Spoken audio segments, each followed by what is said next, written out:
parto normal y todo bonito, ¿verdad? Pero normalmente, bueno, no es normal, normalmente sale bien, pero tenemos que conocer que en cualquier momento de la fase que sea del trabajo de parto se puede complicar y se puede disociar. Hay algo que se llama vigilancia intraparto o vigilancia fetal durante el parto, que también eso vamos a ver ahorita, y que eso, su objetivo es que nosotros,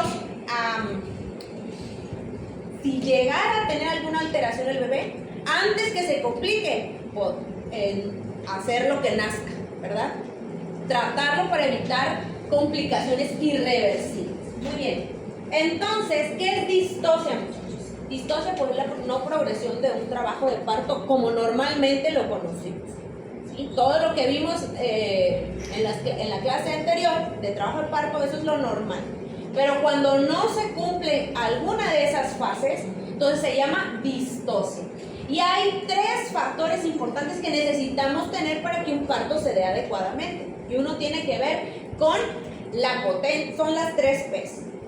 La potencia, que quiere decir la contractibilidad, que un útero esté contrayéndose adecuadamente a un ritmo adecuado y con una fuerza de contracción adecuada, que vamos a ver ahorita. ¿Sí? Hay factores fetales, que quiere decir pues el pasajero, esa es la otra P, ¿sí?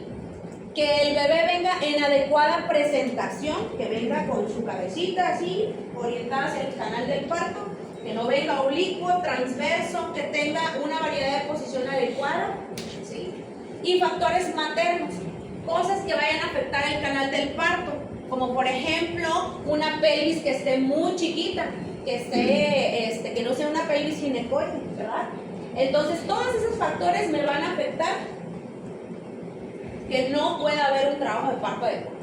Ahora, bueno, eso ya lo dijimos, pero las contracciones, muchachos, las contracciones, acuérdense que dijimos que debe de tener en un trabajo de parto en fase activa, quiere decir que debemos de tener ¿cuántas contracciones? Más 3 o 5. 3 a 5 contracciones. Pero cada contracción debe tener la suficiente potencia para que empuje a un feto. No todas las contracciones dijimos que van a ser pues adecuadas. Hay algunas contracciones que van a ser fisiológicas y que no van a alcanzar su máxima potencia y no van a ejercer cambios ni en el cervix, tampoco en el útero para empujar. Entonces, las contracciones tienen que tener una presión, una tensión entre los 25 y los 60 milímetros de mercurio. ¿Se acuerdan que cuando vimos dismenorreas hablamos acerca de que las dismenorreas generan a veces más presión en el útero que una contracción? ¿Hasta cuánto? Si se acuerdan. 400. Entonces, en el trabajo de parto, lo máximo que tenemos que alcanzar, ¿sí? o una presión que debemos alcanzar es entre los 25 y los 60. Mínimo 25 milímetros de mercurio y máximo hasta unas 60 a 70 milímetros de mercurio con cada contracción. ¿Ok? Bueno, y hay algo que se llama unidades de Montevideo. ¿Qué son las unidades de Montevideo? Bueno, resulta que esas se miden de acuerdo al registro cardiotocográfico que tenemos todos nosotros allí en una sala de parto. Esa era pregunta de examen ahorita, el papelito, eran las unidades de Montevideo. ¿Ok? Entonces, cada cuadrito de acá, cada cuadrito mide horizontalmente, cada cuadrito tiene un valor de 30 segundos. Y hacia arriba, verticalmente, cada cuadrito va a tener un valor de 10 latidos por minuto. ¿Ok? Entonces, ¿cómo se saca la unidad Montevideo? Bueno, es el promedio de la altura de cada contracción. Lo que gana desde la zona basal hasta el pico, todo eso se mide en milímetros de mercurio. Imagínense entonces, si de aquí a acá, ¿cuántas contracciones tenemos? Bueno, 4 contracciones y se multiplica por el promedio de la fuerza contractiva. O sea que si hay una contracción de 50 milímetros de mercurio, las voy a multiplicar por las contracciones que yo tenga en 10 minutos. 50 por 4, ¿cuánto me da? 200, ¿sí? Entonces, esas son las unidades de Montevideo, ¿sí? 200 unidades de Montevideo. Mande. Pero si son variables, No, es que tenemos que sacar un promedio. Es el promedio de lo que alcanza la presión de cada contracción. Por ejemplo, hay alguna contracción no va a alcanzar los 50, pero alcanza los 45 y sacas el promedio de las contracciones que tuviste en 10 minutos. Era en un dibujo En 10, sí. O sea, si son 3 contracciones en 10 minutos, vamos a sacar el promedio de cuántas unidades de Montevideo, de cuánta presión tiene en cada contracción. Si la contracción, eso te lo marca el registro cardiotopográfico, ¿sale? Entonces, si tiene una contracción 45 y la otra tiene 50 y la otra tiene 35, le sacamos el promedio de esas tres en 10 minutos. Y la multiplicamos por el número de contracciones que tenemos en 10 minutos y eso me va a dar las unidades de Montevideo. ¿Okay? Es el número de contracciones por el promedio de la presión de cada contracción. Es importante saberlo porque cuando una contracción tiene 20 o 15 milímetros de mercurio, esa no es una contracción adecuada y no me va a generar ningún cambio en mi cervix. Ahora, los factores fetales es lo que decíamos ahorita. Si un bebé viene en una presentación que no es la adecuada, entonces no voy a tener un trabajo de parto adecuado y eso me va a distorsionar ese trabajo de parto. ¿Y cómo puede ser? Pues el peso que ya vimos ahorita, un peso muy grande, entonces también no se va a encajar en el canal de parto, no va a descender y ahí se va a quedar y no va a desencadenar el trabajo de parto. Es lo que me pasó con mi paciente anterior, con mi paciente del jueves creo que les comenté. Bueno, esa paciente llegó a las 40.3 semanas de gestación, quería un parto, era primigesto. Quería un parto y pues le decía yo, este bebé viene más grande, viene grande. Y en el último ultrasonido me dio 4,200. Entonces le dije, ¿sabes qué? No vamos a tener un parto. Porque aunque ya está muy reblandecido el cervix y sí estaba bien borradito, bien reblandecido, le digo, no va a pasar y se va a atorar. Podemos usar forceps, se va a desgarrar y todo. Bueno, está bien, doctor, entonces pues mejor hacemos cesárea y le hicimos una cesárea, sí, no se ve 4 kilos el bebé, pero ese peso que grande, un peso grande no hace mucho cambio en el canal del parto y por eso el bebé nunca descendió, no se encajó adecuadamente, no hizo los movimientos cardinales porque está muy grande para la pelvis. Es la relación entre la pelvis y los diámetros biparietales.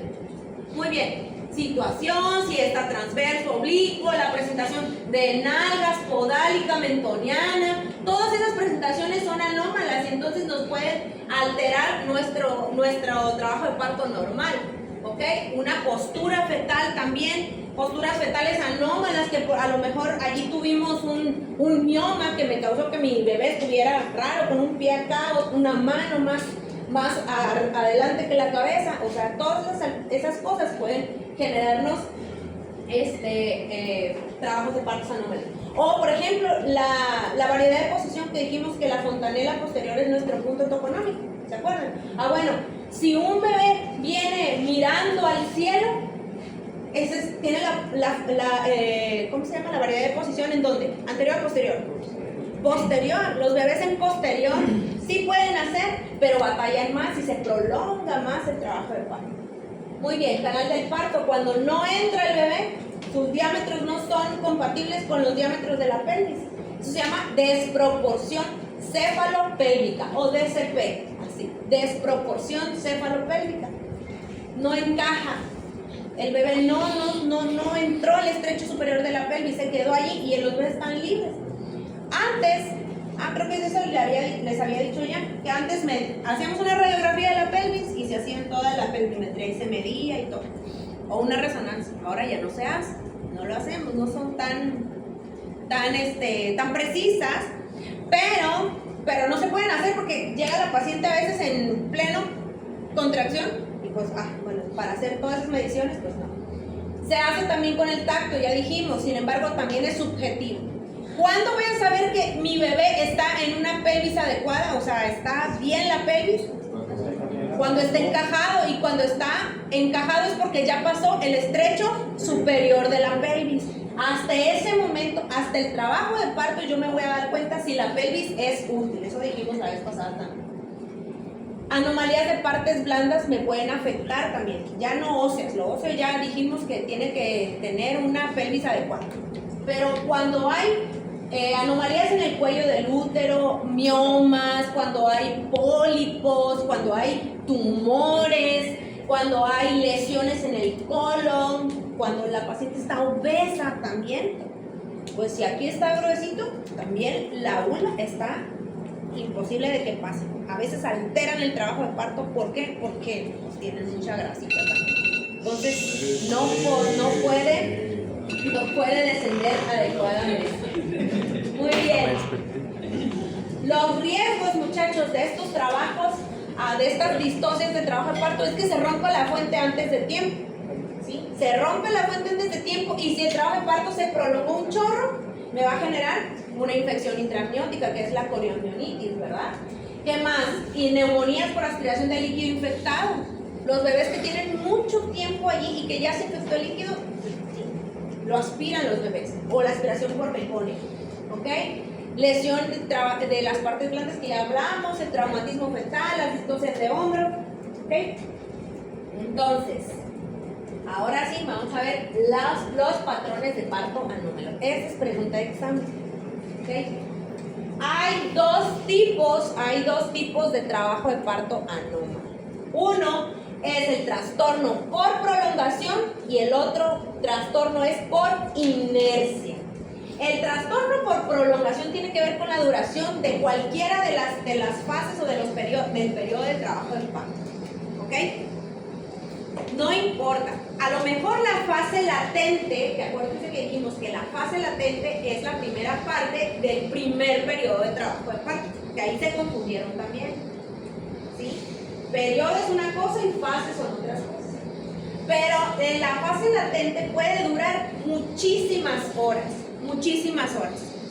Pero la característica principal de aquí, de que aunque se prolongue un chorro la fase latente, es que no va a haber afectación al feto, ¿sí? El bebé va a estar siempre bien, va a tener buena oxigenación, no van a haber cambios en su frecuencia cardíaca, no va a estar alterada la viabilidad, la vida de ese bebé, ¿ok?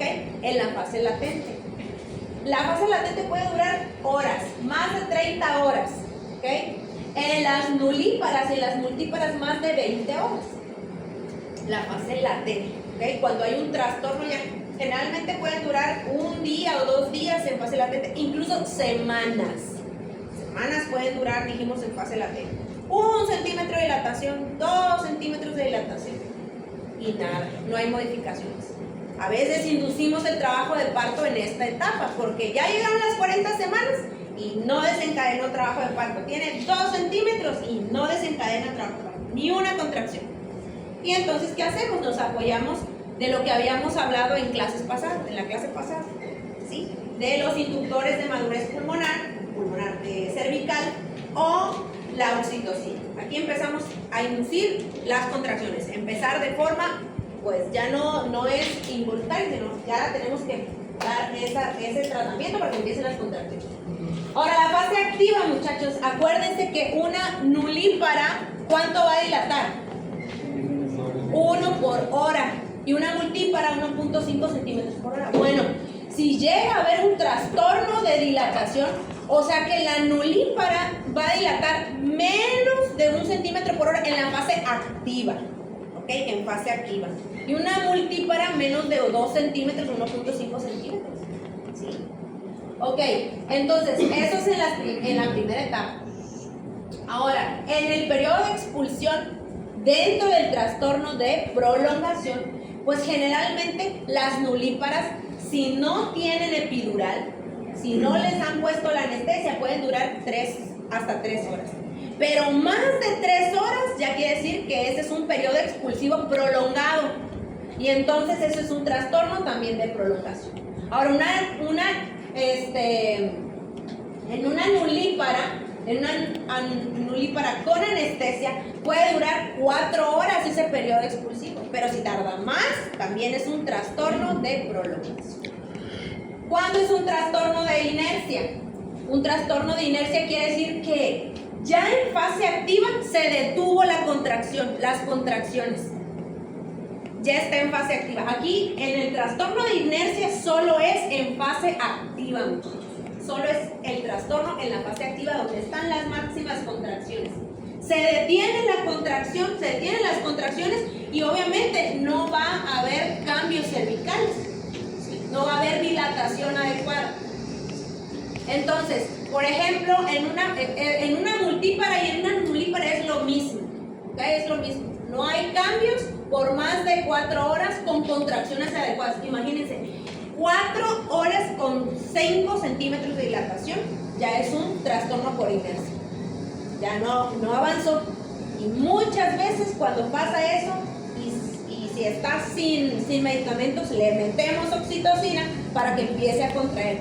Pero si ya tiene oxitocina y aún así no dilata, entonces las metemos a operar. Es ahí cuando ya se detuvo el trabajo de parto. ¿Okay? Trastorno por inercia, entonces tiene que ver con las contracciones en fase activa, se detuvieron. ¿Ok? ¿Entendimos aquí? Más o menos. Sí está aburrido, pero la verdad es que no se vayan a confundir. Mande. Más o menos. Muy bien, otra vez, el trastorno entonces por prolongación, el trastorno por prolongación tiene que ver porque en alguna de las fases del trabajo, del trabajo del parto, se prolongó más de lo normal, ¿okay? Se prolonga más de lo normal y tiene que ver con que si es nulípara o que si es multípara.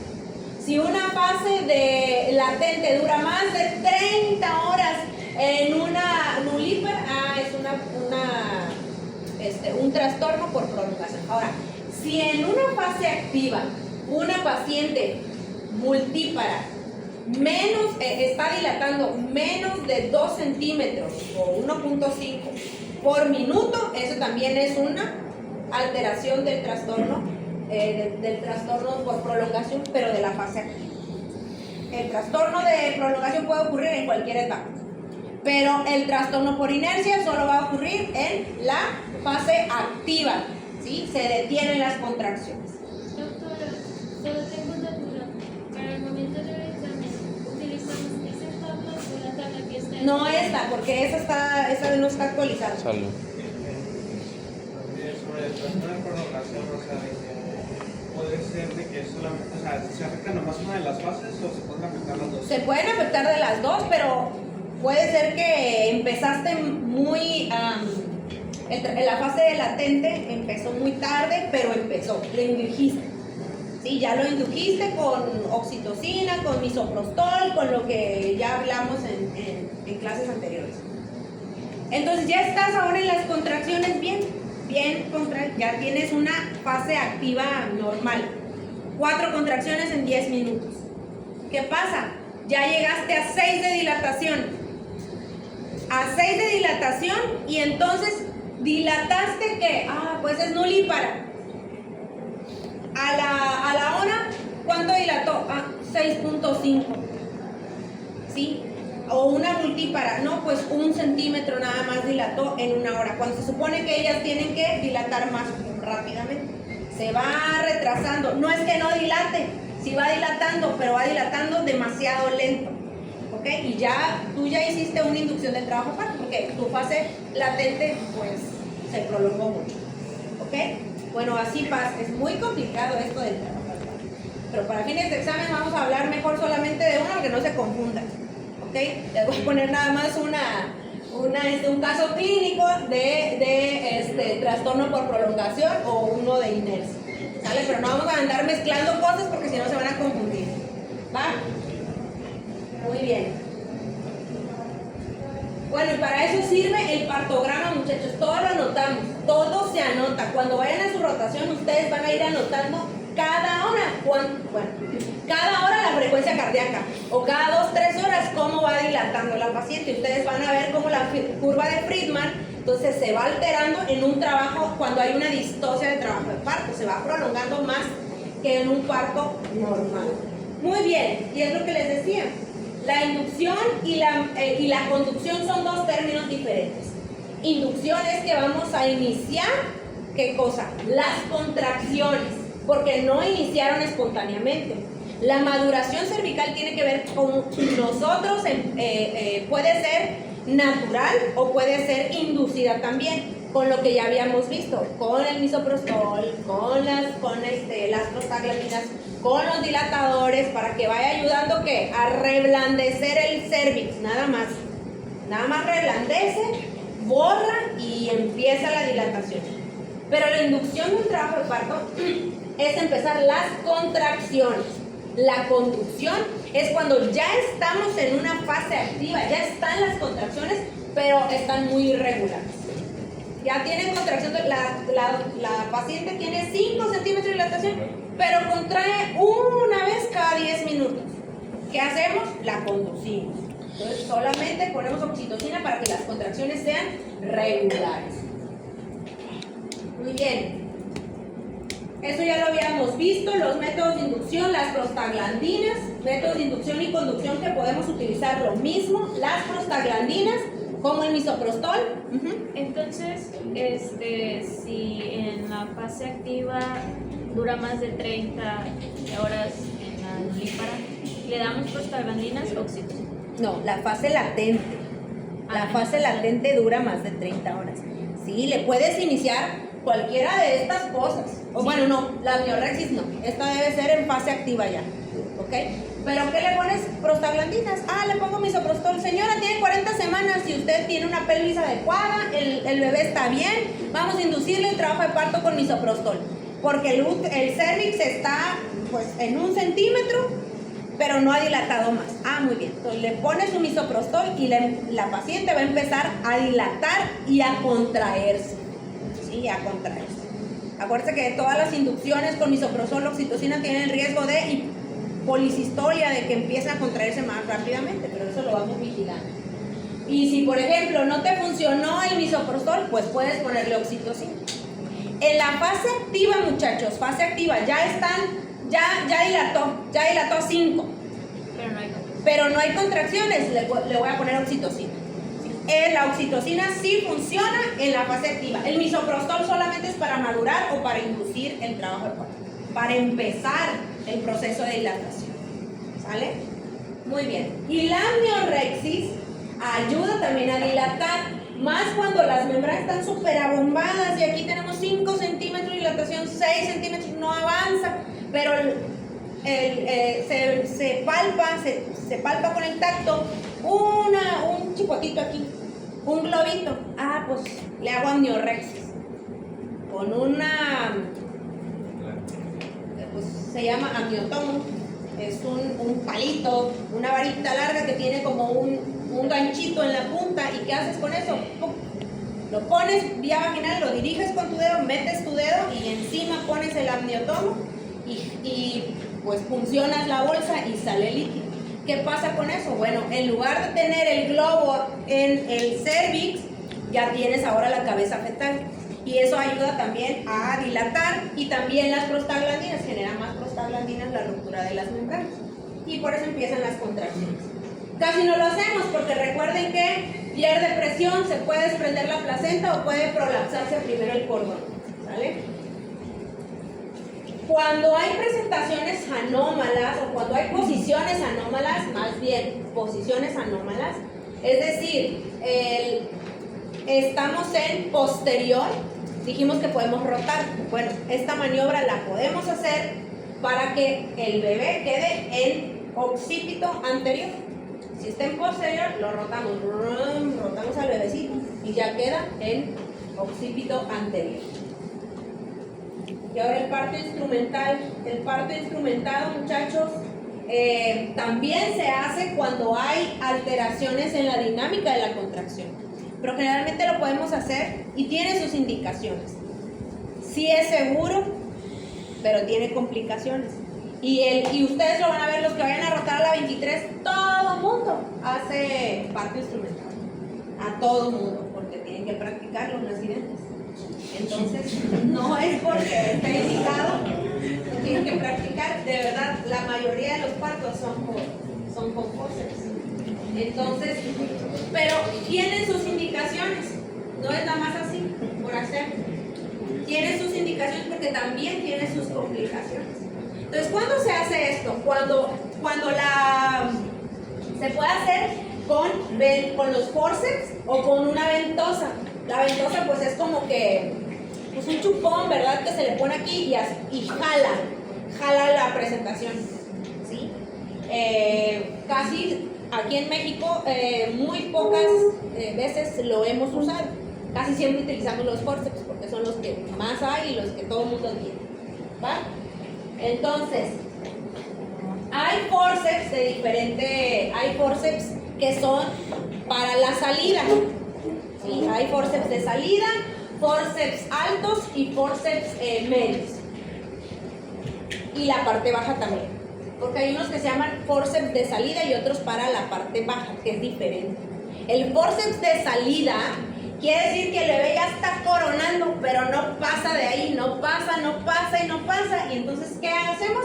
Metemos las palas y jalamos, ya, para que salga rápidamente, porque ya pasó 1 o 2 horas en ese mismo plano, o sea, ya está aquí, pero la mamá o ya no puede, ya se cansó de empujar, o de plano hay algo que lo está impidiendo, ¿verdad? Por ejemplo, el edema por tantos tactos, porque los tantos tactos edematiza toda la vulva. Entonces, si ya no sale, pues mejor lo sacamos.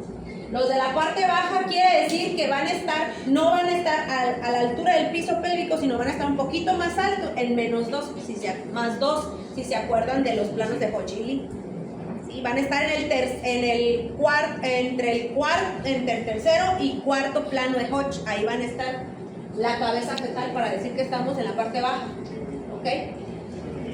¿Y qué pasa? Ya no sale el bebé y metemos los forceps puede ser los de salida. Nosotros usamos los de salida aquí en México, pero hay otros que son los Simpson, que jalan también al bebé y ya la mamá ya no puede. Hay forceps altos también, cuando ya están arriba, están libres, pero esos casi no los usamos, porque si están libres es que ya, o sea, ¿cómo van a hacer todos los movimientos con el forceps, verdad? Tienen sus complicaciones. Aquí en México, pues miren, tenemos todos esos tipos de forceps. Los que hemos usado es el Simpson, el Killian y el Piper. Todos esos, miren, son palas, se meten acá y desgarran. ¿Ok? Pueden desgarrar si no se colocan bien. Este es el forceps Salinas. El forceps Salinas es de origen mexicano. Un doctor, un ginecobstetra, por ahí de los 80s y los 70s hizo este forceps. Entonces, es el que usamos nosotros aquí en México. La mayoría, todo el mundo usa este forceps aquí en México. Y tienen sus indicaciones, muchachos. Para poner un forceps, tienen que tener una variedad de occipito anterior. O sea, que el bebé no puede salir posterior. Tiene que salir en anterior, siempre mirando hacia abajo. ¿Ok? Anterior. Tiene que tener la vejiga vacía. Para eso, metemos una sonda Nelaton, vaciamos la vejiga y ya. Tiene que tener analgesia o anestesia epidural. Analgesia generalmente, porque está entrado en padre. Tiene que estar en analgesia, o sea, no, para que no le duela, porque duele. ¿Ok? ¿Qué más tiene que tener la paciente? Tiene que tenemos que hacer una episiotomía. ¿Sí? Tiene que haber episiotomía para poder utilizar ese forceps. Son las 3 indicaciones. Y el bebé tiene que estar, puede estar alto, pero generalmente tiene que estar ya de salida. Esa es la mejor indicación. Ya estar en un plano de Hodge 4. ¿Ok? ¿Para qué? Para que no batallemos. Porque estas palas son cortantes. Si no se aplican adecuadamente, van a desgarrar un montón. Por eso necesitamos el epicio, porque se desgarran. ¿Ok? Se jalan, entonces se colocan, tiene una maniobra para colocarse, Entonces, y se jala tracción. La señora está aquí y nosotros estamos jalando con se colocan las palas y luego ponemos este palito que nos va a ayudar como un manubrio Entonces, te apalancas de la paciente, ¿eh?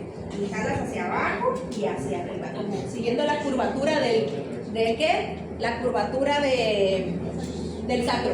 Ajá, del sacro. Entonces, y está interesante. Pero tiene que tener varias indicaciones. Por eso no se hacen así por hacerlas, porque sí, van a ver ustedes muchos desgarros. Ok, ¿cuándo lo vamos a hacer? Cuando el periodo expulsivo es prolongado. Aquí lo hacemos. Ya tenemos 2 horas, no sale el bebé. 2 horas, 3 horas. O cuando él empieza a tener estado fetal malo el bebé, ¿sí? Deterioro del estado fetal. Se llama estado fetal incierto. Empieza a bradicalizar. Está en bradicardia el bebé y ya estamos en el expulsivo. Usen forceps, porque si no el bebé se nos va. Entonces, metemos el forceps, sacamos y ya, bueno, sale medio hipotónico, pero bueno, pero ya pasó todo ese periodo, ¿no? Y cuando la mamá ya se cansó, si la mamá ya no puede pujar, ya se cansó, hacemos eso. Y si está la salida y si cumple con todas las otras indicaciones que les dije, usamos el forceps. ¿Cuándo no lo vamos a hacer? No lo hacemos antes de las 34 semanas, generalmente pues no lo usamos. Cuando hay un feto que tiene desmineralización ósea, ¿sí? O sea, tiene ahí algún osteogénesis imperfecta, ¿ok? Si trae algún síndrome de desmineralización ósea, no lo hacemos. Cuando hay un trastorno hemorrágico, pero es un trastorno hemorrágico por alteraciones en los factores de coagulación. Allí no lo vamos a hacer. Recuerden que el trabajo de parto sangra, ¿ok? ¿Qué más? Cuando no conocemos la variedad de posición, o sea, no está encajado, está libre, no ponemos forceps, ¿sí? Porque si no, miren, todos los forceps, si no se colocan bien, van a causar alteraciones. Van a causar alteraciones, desgarros, hematomas, lesión de la uretra, ¿sí? Lesión del clítoris, eso es en la mamá. Desgarros perineales. Sí, yo me acuerdo que algunos, si no se colocan bien, pueden tener una clasificación de Sultán que 4, se va todo, y es muy feo. ¿Okay? Cuando no se colocan bien también, miren, en el feto les puede causar laceraciones en la piel, se marcan los bebés. No sé si a los que ya fueron a rotar pediatría, ¿alguna vez les tocó? Si se marcan los forceps aquí, o en la cabecita, o en el ojo, causan hemorragias también, cefalohematomas, desgarros de aquí, fracturas, o sea, causan muchas alteraciones. Vayan al sí. Pues no es negligencia porque lo pusiste, pero si tú no lo colocas bien, entonces si tú no sabes colocarlo bien, pues ahí sí sería negligencia si tú no sabes las indicaciones ni sabes cuándo colocarlo. ¿No se llama fractioning? ¿Ah? ¿No se llama fractioning?